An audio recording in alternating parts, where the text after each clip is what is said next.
जब से इजरायल ने ईरान पर 1 अक्टूबर के हमलों का बदला लिया है, उसके बाद से हर दिन ईरान से इजरायल को जवाबी कार्रवाई की धमकियां मिल रही हैं।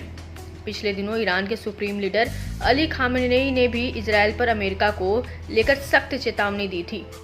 खामेनेई ने कहा था कि अमेरिका और इजरायल दोनों को कठोर जवाब मिलेगा। यह पहली बार है जब ईरान ने इजरायल के साथ साथ अमेरिका को भी धमकी देकर चेताया है। इस पर अमेरिका ने भी तीखी प्रतिक्रिया देते हुए ईरान को हिदायत दी कि वह इजरायल पर फिर से हमला करने की गलती ना करे। इससे मिडिल ईस्ट में संघर्ष नया मोड़ ले सकता है। बीते दिनों ईरान के सुप्रीम लीडर के शीर्ष सलाहकार ने भी बड़ा दावा किया था। कमाल खर्राजी ने कहा था कि यदि ईरान को अस्तित्व का खतरा होता है तो वह अपनी परमाणु नीति की समीक्षा कर सकता है। ऐसे में ईरान से आ रही परमाणु धमकियों और संभावित हमलों के बीच अमेरिका ने बड़ा ऐलान किया है। अमेरिका के इस ऐलान से मिडिल ईस्ट की जंग और बढ़ने की भी आशंका जताई जा रही है। ईरान अमेरिका के इस कदम को भड़काऊ तक कह चुका है। वहीं अमेरिका ने इजरायल की रक्षा के मकसद से ये कदम उठाने का फैसला लिया है। दरअसल अमेरिका ने अपने परमाणु बम वर्षक B-52 को मिडिल ईस्ट में तैनात करने का ऐलान किया है। इस इजरायल की रक्षा के लिए अमेरिकी तैयारियों के तौर पर देखा जा रहा है। B-52 बॉम्बर लंबी दूरी तक पेट्रोलिंग के साथ ही परमाणु बम से भी हमला कर सकता है।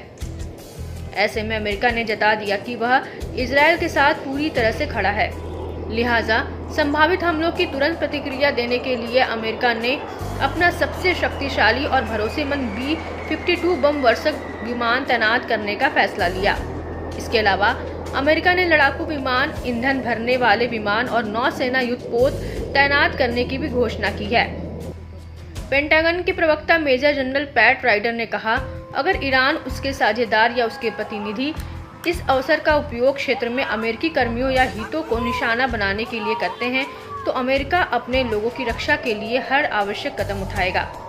अमेरिका के हालिया फैसले से ईरान पूरी तरह से चिढ़ गया है।